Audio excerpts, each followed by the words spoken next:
নমস্কাৰ মোৰ চেনেলৰ অন্য এটি ভিডিঅ'লৈ আপোনালোক সকলোকে স্বাগতম জনাইছোঁ।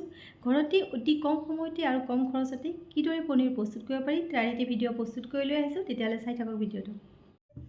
মই পনীৰ বনাবৰ বাবে 2 লিটাৰ পৰিমাণৰ গাখীৰ এখন পাত্ৰত উঠাই গেছটো অন কৰি দিছোঁ। এতিয়া মই গেছটো হাই ফ্লেমতে ৰাখিছোঁ। যেতিয়া গাখীৰটো উতল আহিবৰ সময় হ'ব তেতিয়া মই গেছটো কমাই দিম। এতিয়া এইখিনি মই গৰম হ'বৰ বাবে ৰাখি দিম আৰু মাজে সময়ে লৰাই থাকিম। গাখীৰটো উতল আহিবৰ কাৰণে আৰম্ভ কৰিছে। এতিয়া মই এই অন্নপূৰ্ণা ভিনেগাৰ সহায়তে পনীৰটো বনাম। মই এই ভিনেগাৰটো ইয়াৰ পৰা 5 চামুচ ল'ম আৰু পানী 5 চামুচ লৈ এটা কাপত ৰেডি কৰি ল'ম। গাখীৰ উতলিবৰ আৰম্ভ কৰিছে। এতিয়া মই সঘনাই লৰাই দি গেছৰ ফ্লেমটো কমাই দিছোঁ।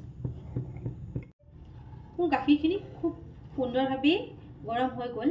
ইয়াতে এতিয়া মই ভিনেগাৰ আৰু পানীৰ মিশ্ৰণটো লাহে লাহে দি দিম। একেবাৰে গোটেইখিনি দি নিদিওঁ, লাহে লাহে দিম। লাহে লাহে দি এইদৰে লৰাই থাকিম। এতিয়া মই অলপ অলপকৈ এইদৰে দি দিম। মোৰ পানী আৰু ভিনেগাৰৰ মিশ্ৰণটো সম্পূৰ্ণভাৱে দিয়া হৈ গ'ল। এতিয়া গাখীৰখিনি খুব ধুনীয়াকৈ পনীৰ হৈ গৈছে। এতিয়া মই লগে লগে কাঢ়ি দিওঁ আৰু অকণ সময় এইদৰে ৰৈ দিম। এতিয়া মই এটা চচপেনৰ ওপৰত এইদৰে এখন দানা থকা চাকনি পাতি দিছোঁ আৰু ইয়াতে মই এখন পৰিষ্কাৰ সূতাৰ কাপোৰ এইদৰে দিম আৰু ইয়াতে মই লাহে লাহে পনীৰখিনি টুকি ৰাখিম। এইদৰে হাতাৰ সহায়তে মই পনীৰখিনি এইদৰে তুলি দিম। মই অলপ অলপকৈ গোটেই পনীৰখিনিয়ে এইদৰে এখন চাকনিত উঠাই ল'লোঁ।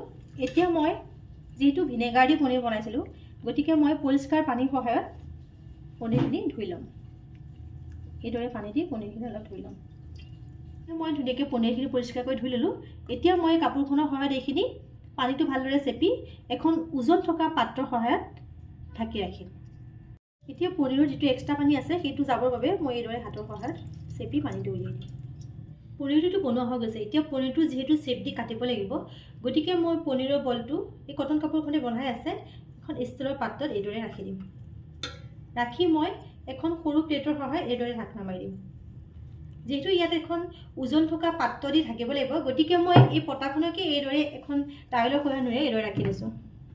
এতিয়াৰ পৰা 10 পৰা 15 মিনিট সময় ৰ'ব লাগিব আৰু 10 পৰা 15 মিনিট সময় ৰ'লে পনীৰটো আমি চেপ দি কাটিব পাৰিম। আধা ঘণ্টা সময় হৈ গ'ল আৰু মোৰ পনীৰটো ধুনীয়াকৈ চেপ লৈ ল'লে। এতিয়া ইয়াক মই কাটি ল'ম। খুব সুন্দৰভাৱে হৈ গ'ল। বেছি সময় নালাগে। যদি অকণ ওজন থকা পাত্ৰ ইয়াৰ ওপৰত তুলি থোৱা হয় অতি সোনকালে পনীৰটো হৈ যায়। এতিয়া মই কাটি দেখাই দিছোঁ। এতিয়া মই এখন চুৰিৰ সহায়ত পনীৰটো কাটিছোঁ। যি চেপ দি ইচ্ছা কৰে সেই চেপতে কাটিব পাৰে।